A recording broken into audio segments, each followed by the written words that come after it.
Tampa Bay.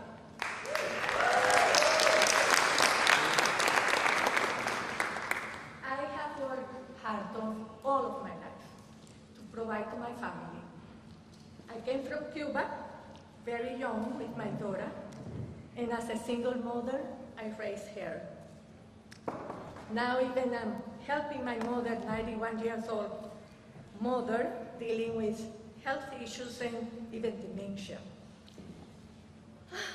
I'm so proud that I also helped to raise my grandson, my daughter's son, which is a lawyer now, and he has a good job. But all of this took a lot of work and dedication. It was not easy. Our health is actually the most important thing that we all have. For me, for my family, and I'm sure for all of you. I have paid Medicare and Social Security through all my life. I rely on Medicare to my health, but the cost is getting very expensive. When I had surgery last year of my knee, I have a replacement, and that the cost of preventing medicines for deal with that surgery, it was very high, to the point that I had to take a lower cost medicine that was giving me pain in my muscles and a lot of side effects. Well, seniors shouldn't be taking this type of decision at this stage of our life. So, our president, Biden, is committed to protecting Social Security and Medicare and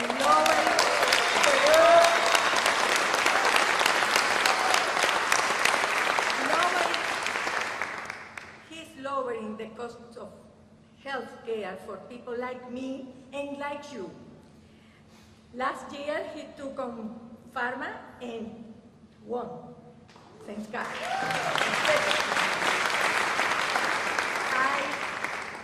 I'm so much appreciated the work he's doing to lower the medication price. That gives me confidence about my cost will be so I can stay healthy. Well, the moment came. That's why I feel today very privileged and very honored to introduce our President Joe Biden. Thank you.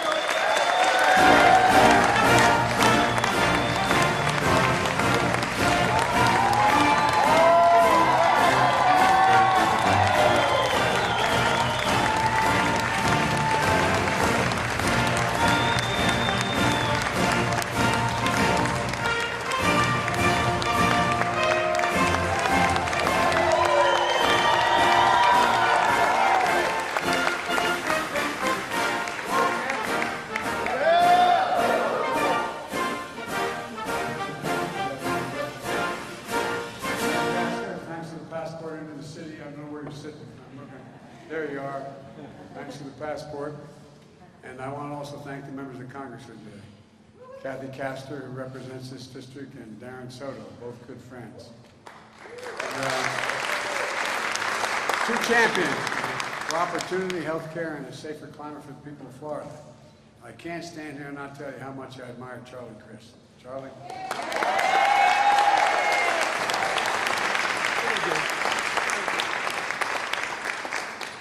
Don't think you're finished.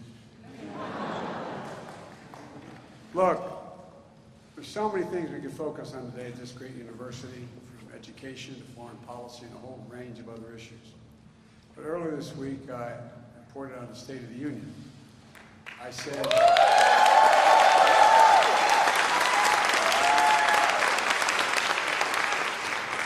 because of the people of this country, resilience and the strength, the soul of the nation is strong, and the backbone of this nation is strong, and the people of America are strong. It's never been a good bet to try to count us out. Never, ever, ever. We're often told that Democrats and Republicans can't work together.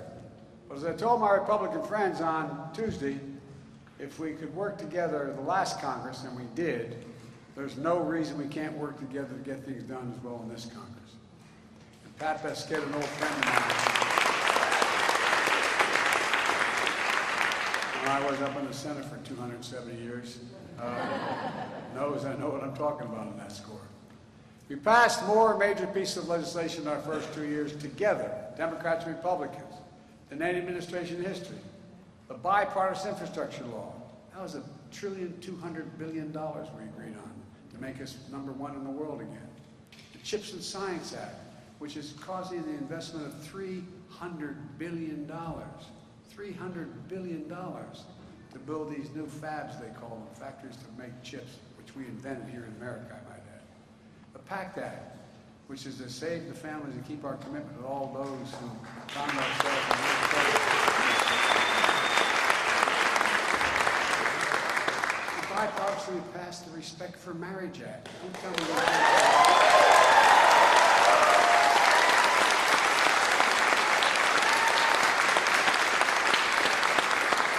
Years ago, I wrote, and there was great consternation over it, but we reauthorized it again. The Violence Against Women Act, the Election Reform Act.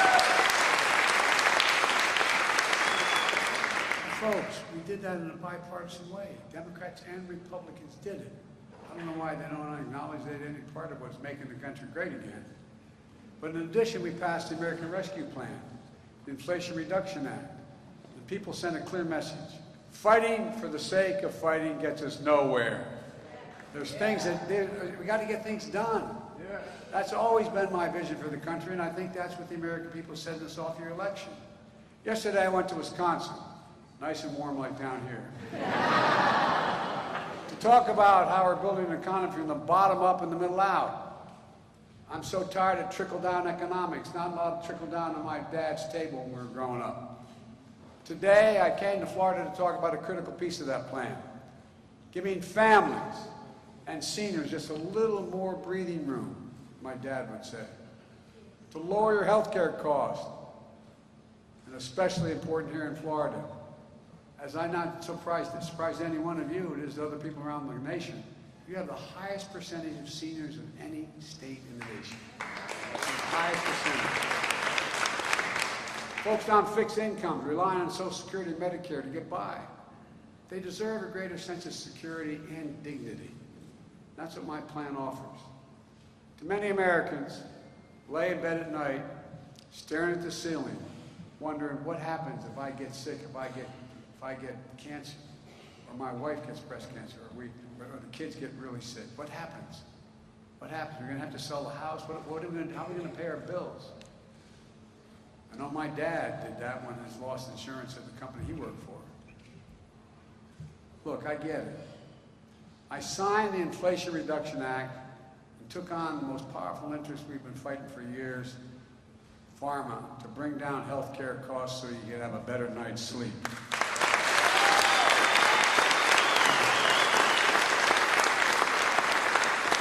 Although we passed it in the middle of last summer, and we let people know what was in it, no one saw it because it didn't take effect until January 1st of this year. Yep. Not a minute too soon. 1 in 10 Americans has diabetes. Millions need everyday insulin to stay alive. Insulin has been around for 100 years. Matter of fact, the guy who invented it didn't patent it because he thought it should be available to everybody.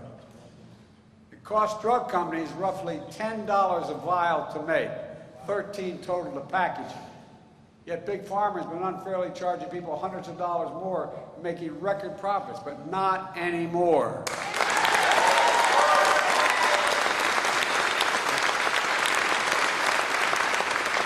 Capped the cost of insulin at $35 for seniors on Medicare. But there are millions of Americans not on Medicare, millions, including 200,000 young people with type 1 diabetes that need this insulin to save their lives. Let's finish the job. Cap insulin at $35 a month for everyone who needs it. You know, we pay more, I know Charlie knows this, we pay more on prescription drugs than any country in the world. Let me say that again. The United States of America pays more in prescription drugs than any country in the world. There are many drugs, like expensive cancer drugs, that cost up to $10,000, $12,000, $14,000 a year. Well, as of this year, they can be charged no more, they can pay no more than $3,500 no matter what drug they get, and next year it goes down to $2,000, the maximum they have to pay for drugs.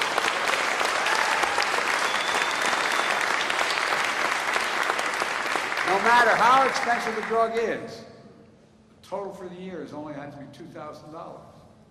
And if drug companies raise prices faster than inflation, they'll have to pay Medicare back the difference. Have to pay them back. We also made common vaccines like whooping cough and shingles and free from instead of $100 to $200 a shot. They're free for all of them.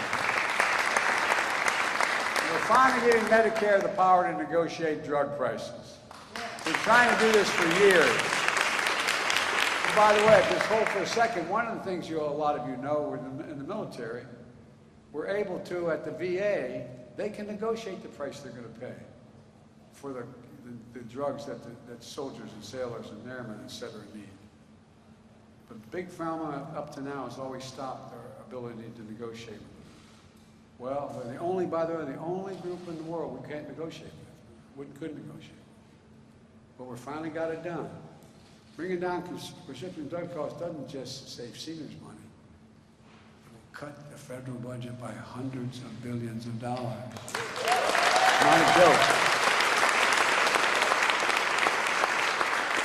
Because instead of paying $400, they're going to pay $35 for them. That's the government's cost. So this also brings down the deficit. You guys have to stand the whole time I'm standing. Why don't you bring some extra chairs here, for real? Do we have chairs out there? That's not right. Sure, I know you can do it, but all right. If you want to come up on stage, you can do that too if you want to. Look, this is pretty basic. This is pretty basic. When I meet with the new Republican leadership, they say they're not going to raise taxes on anybody at all, and they're not going to do that, they're just going to cut. They say, what would you cut? I said, I'll start off again. If you don't stop trying to do away with the legislation I did to hold Big Pharma accountable, I'm going to cut by hundreds of billions of dollars a day. And they looked at me like, what the hell is he talking about? Well, guess what? You pay that cost. Republicans and Republican senators and congressmen, and there are a lot of good ones, are still threatening to repeal the Inflation Reduction Act, which contains this legislation. Republicans in Congress have their way. The power we just gave Medicare to negotiate lower prescription drug prices goes away. A $2,000 cap next year in prescription drug goes away. The $35 a month insulin limitation goes away. And by the way, I was able to get enacted an $800 a year in savings for Americans to get their health insurance under the Affordable Care Act. But guess what? They want that to go away too. They've been trying to get rid of the Affordable Care Act for years, and millions of people are on it. If Republicans repeal the Inflation Reduction Act, we'll lose that $800 as well. And all the people who get their health care through the Affordable Care Act, 20% of all the people who get their health care through the Affordable Care Act live in Florida. 20%. And by the way, that's 3.2 million people. They're still trying to take it away.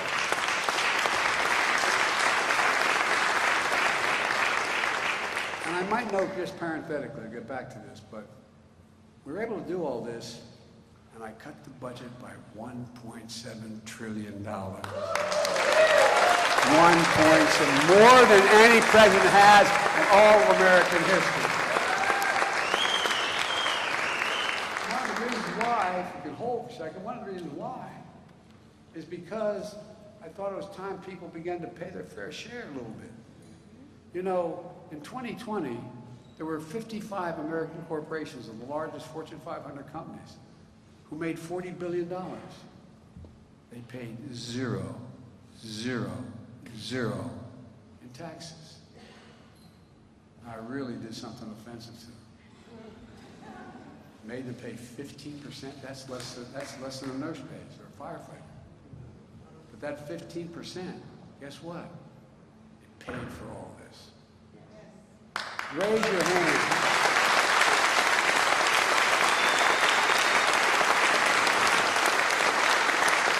I made a commitment when I got elected, I'm going to keep it, I kept it, I'm going to keep it. No one making less than $400,000 will pay an additional penny in tax. Not one single solitary cent.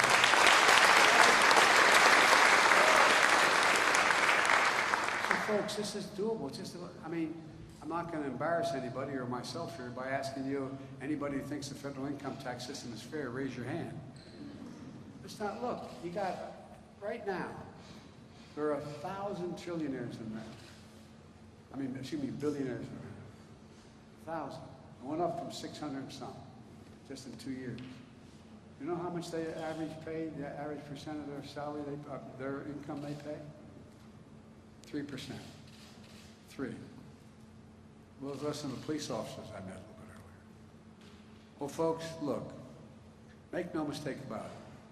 If they try to raise the cost of prescription drugs or abolish the Affordable Care Act, I will veto it.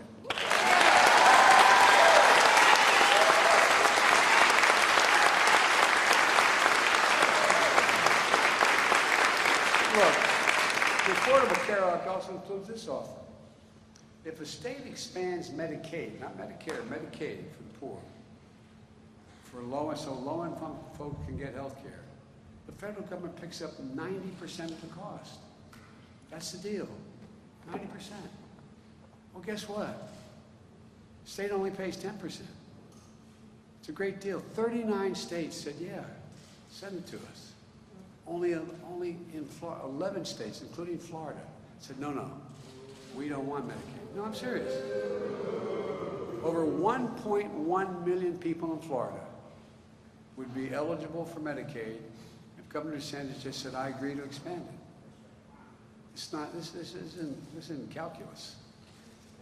And by the way, it would also help keep rural hospitals open. Why are they closing? Now, think about this all across America.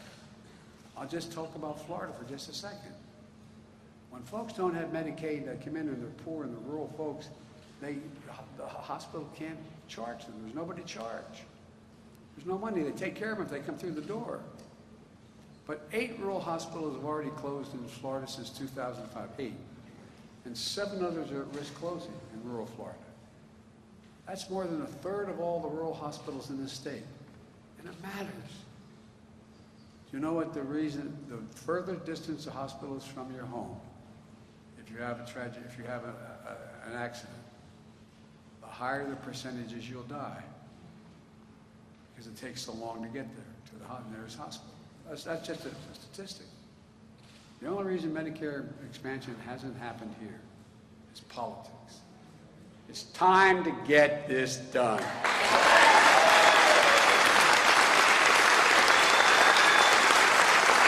It really is. And if you've done it, you've been elected.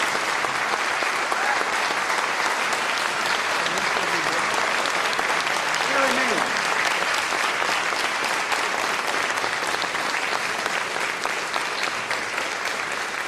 I really don't get it. It's not like in a poor state of the Union.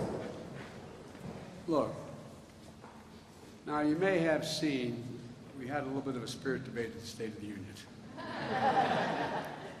Well, I guess I shouldn't say anymore. But particularly in Social Security and Medicare. Republicans seemed shocked when I took out the pamphlets they were using about cutting Medicare and Social Security. Read from, Senator Scott's proposal. Read from a proposal from the senator from Wisconsin. They were offended. Liar, liar. By the way, the last person who said that before the Senate got censored by the Senate, by the Congress. But there are about 4 or 5, I don't know how many. I reminded them that Florida's own Rick Scott is the guy who ran the Senate campaign committee for Republicans last year, had a plan to sunset. Maybe he's changed his mind. Maybe he's seen the Lord. But he wanted to sunset, meaning if you don't reauthorize it, it goes away. Sunset Social Security and Medicare every 5 years. Now, it's not likely to get voted out, but I'll tell you what, it's likely it got cut drastically if you had to do it every 5 years. The very idea, the senator from Florida wants to put Social Security and Medicare in the chopping block every 5 years, I find to be somewhat outrageous. So outrageous that you might not even believe it. But it's what he said. I won't do it again, but I will. 12-point American Rescue Plan. One of the points, all federal legislation sunsets every 5 years. The law is worth keeping. The Congress can pass it all over. Look, if it doesn't get reauthorized, it goes out of existence. If Congress wants it, they got to keep it, and they got to vote on the same thing. And then, in case there was any doubt, just yesterday, he confirmed that he still likes his proposal. Well, I guarantee you, it will not happen. I will veto it. I'll defend Social Security.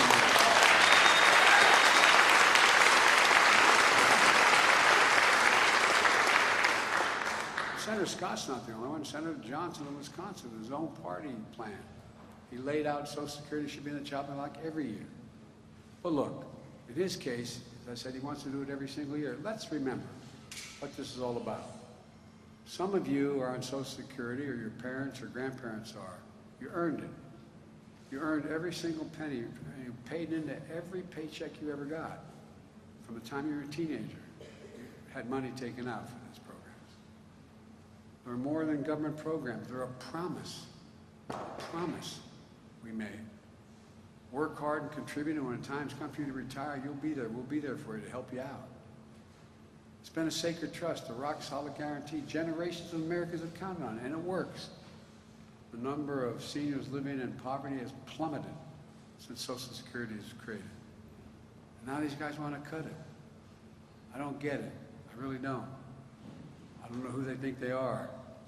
We saw on Tuesday night Republicans don't like me being called out on this. And we're not very happy with me pointing this out.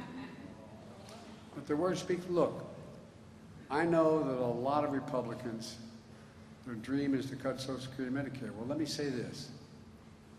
If that's your dream, I'm your nightmare.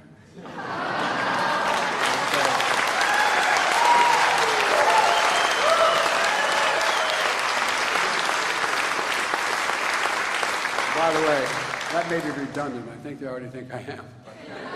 But if anyone tries to cut Social Security, we're going to stop it. If anyone tries to cut Medicare, we're going to stop it. And look, when I called Republicans out of this on the State of the Union, it sounded like they started yelling liar, not all, but started yelling liar, liar. And I said, that means you all are for keeping Social Security? They all stood up and said, yeah. I said, well, we got a deal.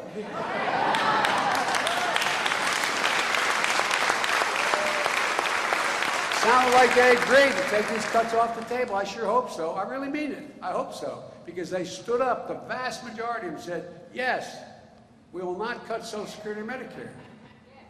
Now, granted, I'll believe it when I see it. But we're going to both lay down our budgets very soon. The Speaker of the House has been reasonable in terms of discussions with me so far. He talked about all these things. I said, look, why don't we just, I think it's March, the first week in March, why don't we just lay out our budgets? You put yours down, I'll put mine down. And our people sit and compare them. Decide where we can make a compromise, if we can make a compromise. When I put mine down, they're going to see I lowered the deficit this year by $2 trillion in what I'm talking about. By the way, the last fellow who had this job, who never showed up at the transition, I might add, but the last guy who had this job, he increased the federal debt, which took over 200 years to accumulate. That's what the debt is, by the way. We talk about the federal debt. It's every penny owed since the inception of this nation and the interest rates that follow. Okay, that's what it is. Just in 4 years, he added to that federal debt of over 200 years by 25%. And by the way, he had a $2 trillion tax cut. The vast majority went to the super wealthy. Guess what? Didn't pay for a single solitary cent of it. I will not cut a single Social Security or Medicare benefit. In fact, I'm going to extend the Medicare Trust Fund for at least 2 decades. I'm going to not raise taxes on anyone making over $400,000 grand. And I'll pay for it all, my proposals, by making the wealthy and big corporations pay just a little bit more. Like I said, you think a trillionaire should be paying at 3%? Look, I'm a capitalist. If you can make $1 million or $1 billion, I said trillion, if you make $1 billion or $1 million, God love you. But just pay something. No, I mean it sincerely. Just pay something. Capitalism without competition is exploitation. Some Republicans in Congress even threatened to have America default on its debt for the first time in American history if we don't agree to the cuts they want, or don't agree to any, and they will not agree to any tax increases on anything. Well, Democrats have never, ever done that. Our national debt is accumulated well over 200 years. We haven't missed a payment ever in America. Why in God's name would we give up the progress we made for the chaos they're suggesting? This nation has gone through too much. We've come too far to let that happen. And I won't, and I don't think you will either, at least not on my watch. Let me close with this. Just look at what we've done over the last 2 years. 12 million new jobs created. More jobs created in 2 years than any time in American history. More than that.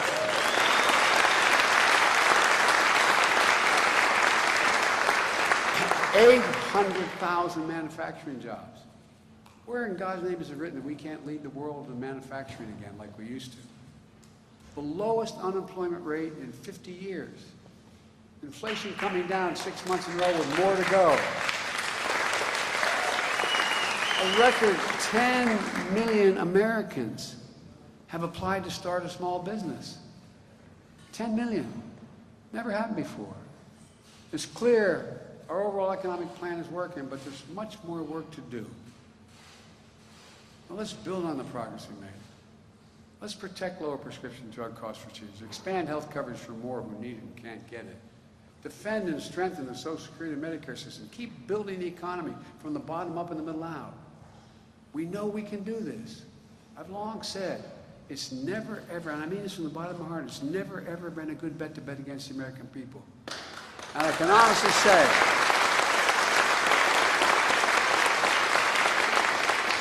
we've got a lot more to do, but I've never been more optimistic about America's future. Just remember who we are, for God's sake.